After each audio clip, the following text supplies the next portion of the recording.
once you start even engaging in that, you've lost. You've lost. And there's no better example of any of that than what happened to Brett Weinstein, speaking of him, at Evergreen College. And go back and look at those tapes of the students inside the head of school's office screaming at the guy. He wanted to go to the bathroom. They, had to ask for permission.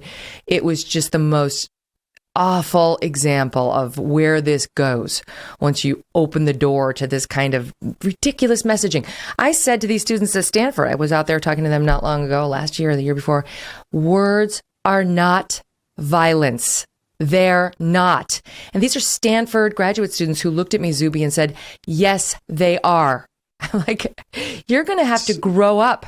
Sorry, but you're just going to have to grow up. It's brainwashing, Megyn. It's brainwashing. And it's recent. I mean, look, I graduated university in 2007, and none of this was going on at that time. This is something that has really, really started hitting hard in the past 7 to 8 years. It's really exploded. All of these concepts, all of this language, literally the way they are speaking, the phraseology and terms that they are using are new. These are things that have been programmed into people. These are ideas that have been programmed, again, often by universities, if not by schools prior to that.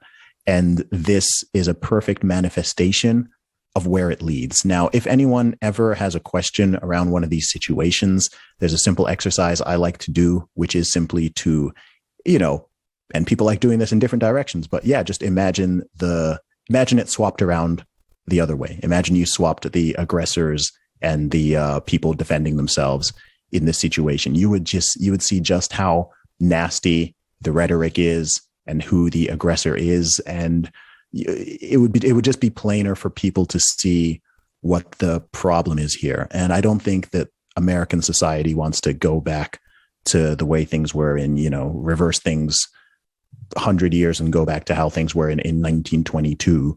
Mm-hmm. So in 2022, let's not be playing these stupid games again. The best way to win is to simply not play. Arizona State University is a state university. It's a public university. And it is unlawful to have a center that excludes one race. You cannot have that. That is not okay. So whether whiteness is a culture or not, I have no idea. I don't waste my time thinking about those things. But I do know it's unlawful for any group to tell another racial group they may not enter because of their skin color. That's not the way it works here in America. Thank God.